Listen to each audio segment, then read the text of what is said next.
The South African Digital Marketing Podcast is made in collaboration with Sean Lutz. Coming up in this episode of the South African Digital Marketing Podcast. CX is really about understanding the full picture, everything. And I guess this is where we need someone like yourself who has the word strategy in the title. It's really misunderstood in the industry, and I think it's because it's so big and all-encompassing. It's just a white puzzle with no picture. That curiosity that led me into strategy. Welcome to the South African Digital Marketing Podcast. My name is Terence Mentor, and I'm a digital marketer who's on a mission to meet the best, brightest, and most interesting marketers in the country. Today's guest is the strategy director at RogerWilco, Charné Munien. Charné uses her years of experience from all around the world to help brands build irresistible customer experiences. So that's exactly what we're talking about. CX, customer experience. To start off our conversation, I really wanted to put Charné in the hot seat, so I asked her why a CMO or a head of marketing should invest their limited time and money into CX. And this is what she had to say. A tough question, and you would swear I would know the answer because I do this every day for a living. But it's so complex, and I think that is the difficulty with CX is it's really misunderstood in the industry, and I think it's because it's so big and all-encompassing. It is the reason you invest in it is because it is about understanding your full ecosystem, every component of that ecosystem, and the experience that you're communicating through that interaction. So I think it's very easy to look at channels in a silo, to look at communication and messaging in a silo, to look at creative in a silo.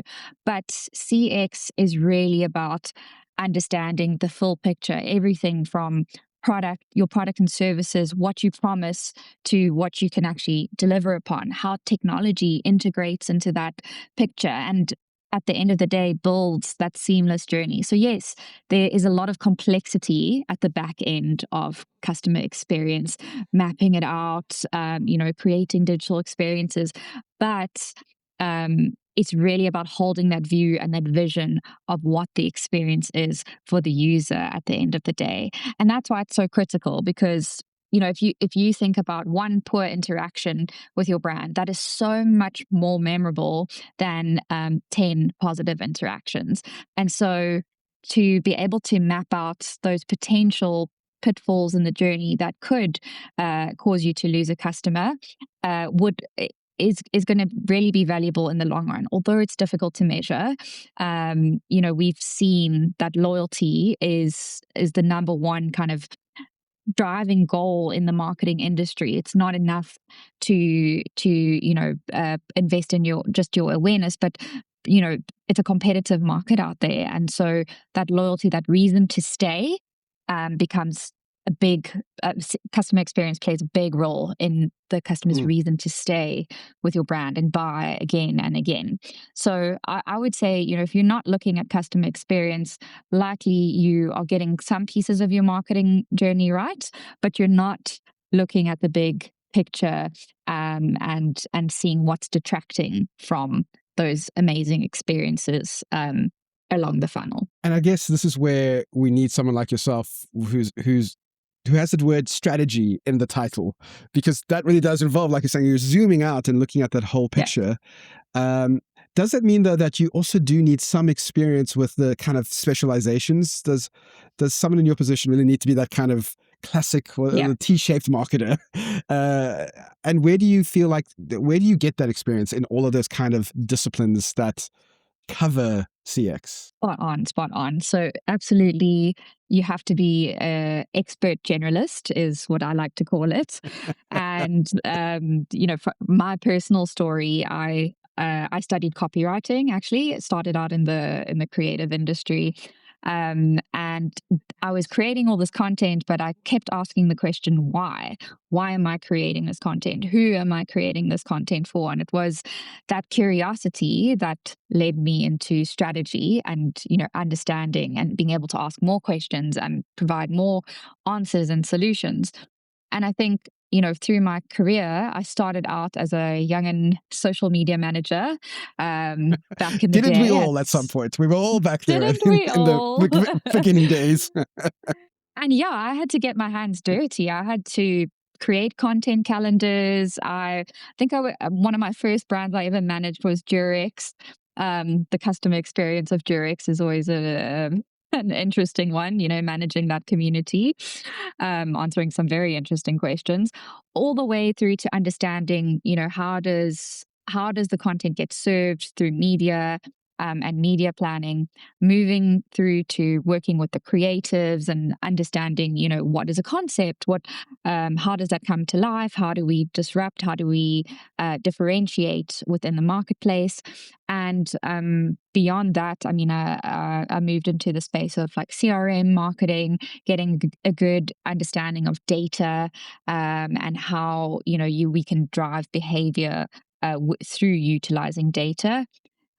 Pushed into shopper marketing for a bit, went, full tilt creative agency at Joe Public, and then moved eventually into VML, where I, was finally ready to play that holistic role of having experience, all-round experience of marketing, advertising, and digital. And that's how I've gotten here today, where and that's my real strength, is being able to connect the dots between the different specializations and build a customer journey. So yes, you've got to have experience. I think I've worked on over 60 brands, blue chip brands, in many, many different industries. And it's that mentality of just being ready to immerse yourself in a category and really understand the bells and whistles, and understand, what you can leverage from all your experience to bring about a unique perspective for a brand or a product solution. Yeah, because I always say, I feel like that's also one of my strengths is the ability to kind of see how all the little parts connect with each other. But it does require a little bit of experience to even know how to speak the language of the paid ad specialist or the creative, the designer, or, the copywriter, knowing how to get the most out of each of those kind of siloed groups and getting them to work together, often when they're at odds with each other, is its own very special talent. Do you find that kind of building, that part of building the strategy, pulling different, often quite siloed teams together, is that quite complex? Like kind of getting them all on the same page for the customer? Is that difficult? I would say it's difficult, but it becomes easier with experience. So pulling many specialists together, it really requires you to be able to step into their shoes and understand how they think, and what's gonna stand in their way, what barrier might they be facing, and how you can use another specialization to remove that barrier. And it's like a massive puzzle, and it's almost like the puzzle has no color whatsoever, and you've got to put all the pieces together. So it's just a white puzzle with no picture that you're having to pull together. Exactly. A lot of intuition plays a role in directing all the different pieces. It's like an orchestra. If no one knows how to play their instruments, then then you're going to get noise. But if everyone knows how to play their instruments, but they're not playing together, you're also still going to get noise. You're almost the conductor of that symphony. And it moves constantly. That's the thing. As much as it's one thing to put down an integrated plan and ecosystem on paper, when it goes into implementation, you've also got to be agile enough to troubleshoot and understand, okay, there could be an issue here. You've got to pre-plan for all the issues that may arise, and be ready for them. And I think because it is so there's so much momentum and movement, things different moving parts, you have to be prepared to act on the spot and learn on the spot, and pivot on the spot, because that beautiful marketing word, pivot, because of how dynamic the digital marketing industry is. So earlier this year, RogerWilco released a report about CX specifically. That's kind of why we're having this conversation. Yes. And I must say, again, CX isn't something that I really spent a lot of time just thinking about in general, but the actual report was fascinating because one of the big points that came out of it is that like human engagement and interaction is still kind of like the most crucial component, or one of the like big parts of having a good CX strategy, developing good customer experience. People need to connect with people, but I can see someone saying digital marketing doesn't have a role to play with that. It's very non-human, it's very impersonal.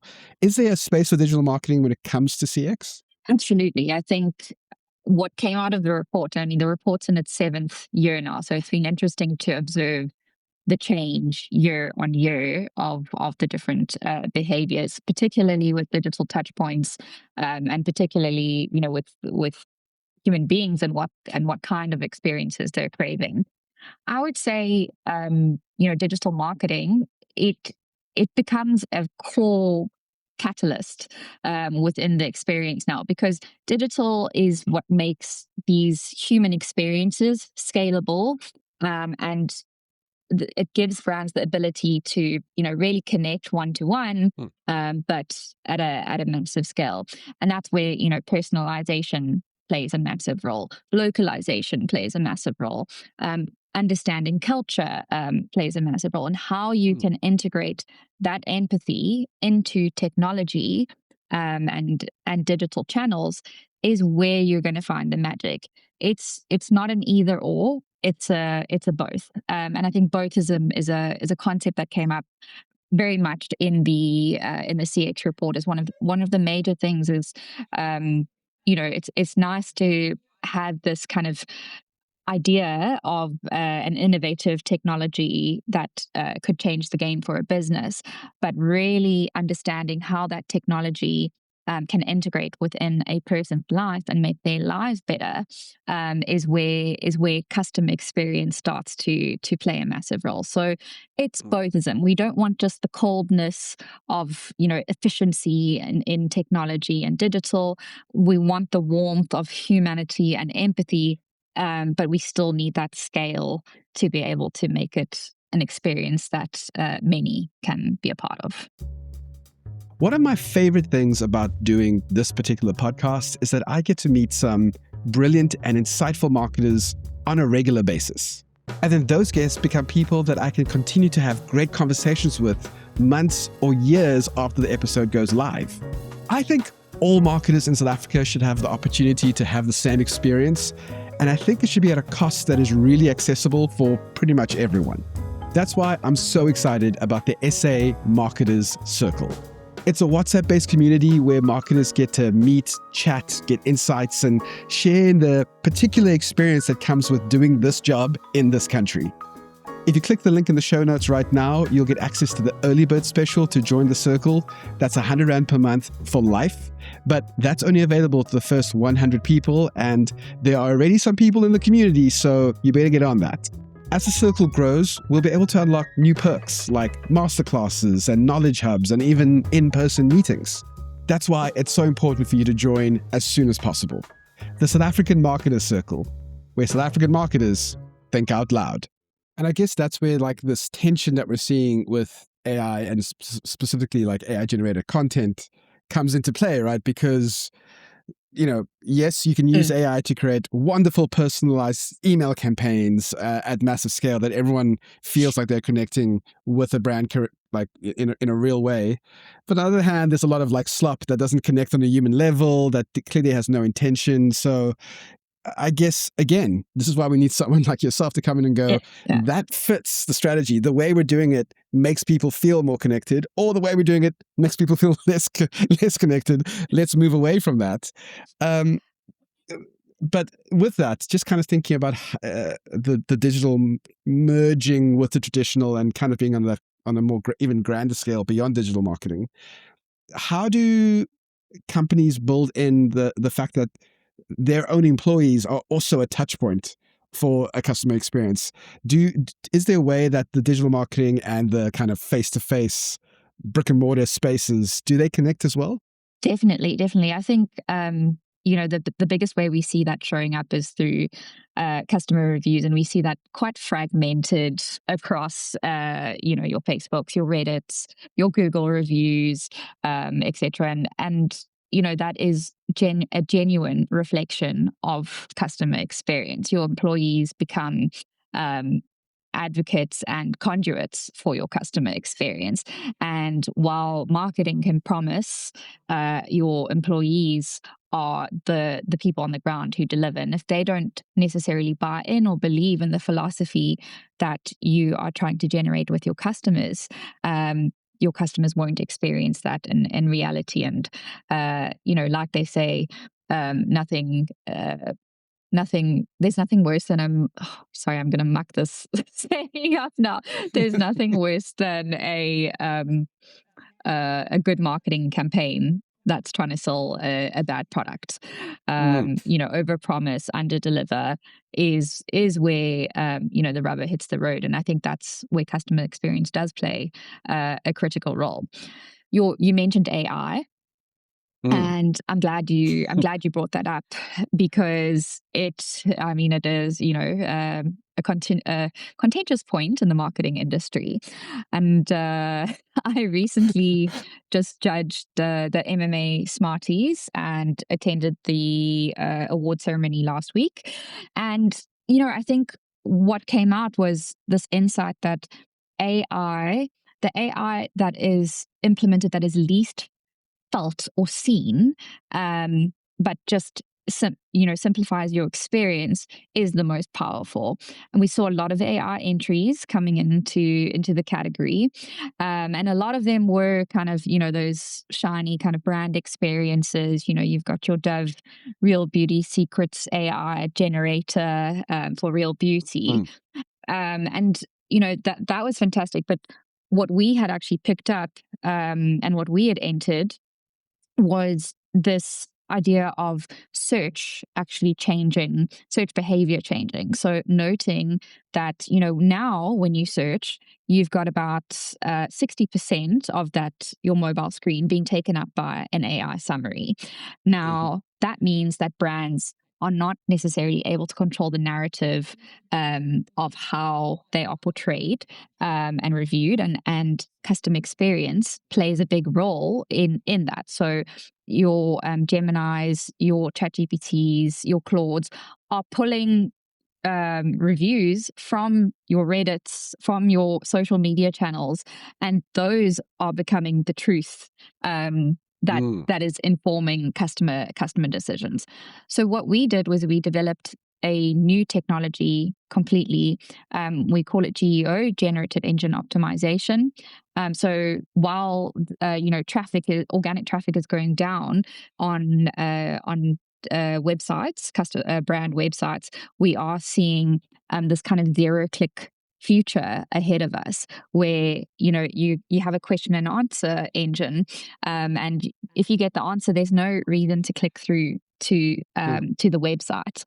And so we developed generative engine optimization as a way of surfacing content that was previously not visible to the AI engines, to be able to inform and shape the way that brands are portrayed. And while it was very complex on the back end to create that visibility, the dashboards, we are benchmarking AI visibility, citations, etc. The experience for the customer at the end of the day is a very simple, value-driven answer that is informed and up to date. So, that's really, again, one of the big things that I take away from a lot of the conversation we've had is just this idea that you're putting the customer first. So even with that example where, this mass load of development and working on the back end, the customer's experience is fairly simple and doesn't even notice that it's going on, but you're making sure that what they're experiencing is the best option possible. Just as we're kind of thinking about towards the end, I can hear there's got to be a head of marketing listening to this, or a marketer who's thinking about CX and listening to this conversation and feeling massively overwhelmed, because we're talking about the multiple digital marketing channels, and then there's also the direct employee experience, how they affect CX, and then there's developing tools to improve, the new channels that are developing, and this whole world. And they're probably thinking, I can't necessarily hire Charné right now to do this for me, but I do know that I need to get started somehow, because often, doing something poorly is sometimes better than doing nothing at all, despite what my dad used to say. So the question would really be, how do we, where would someone get started?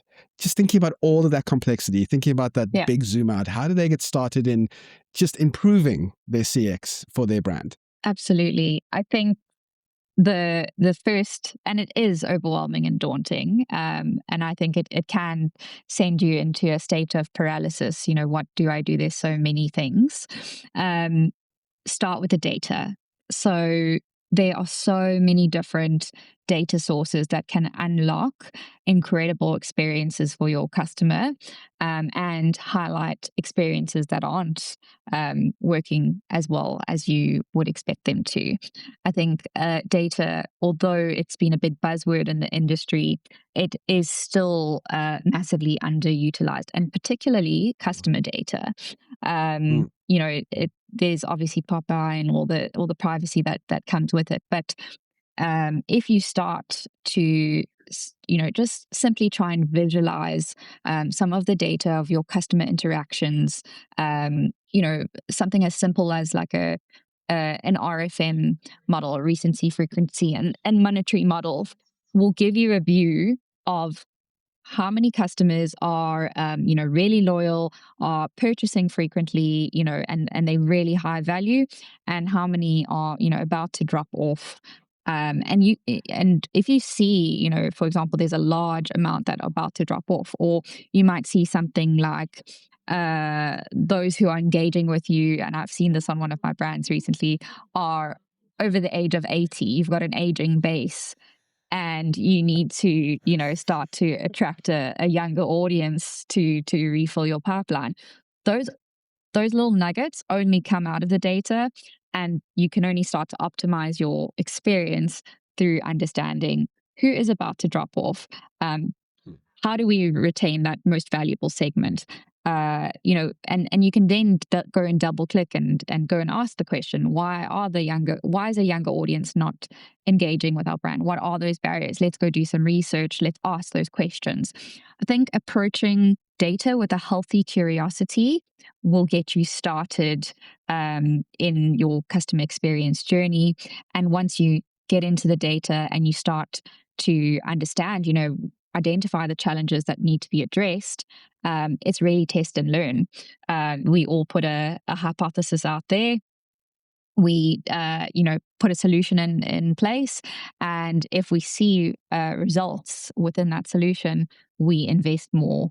And then you test, learn, scale, test, learn, scale.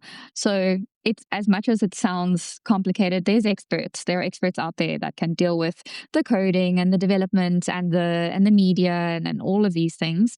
But for you, what's important is getting a hold of your data, visualizing it, and making sure that you're identifying those opportunities and being more proactive than reactive in the greater scheme of things.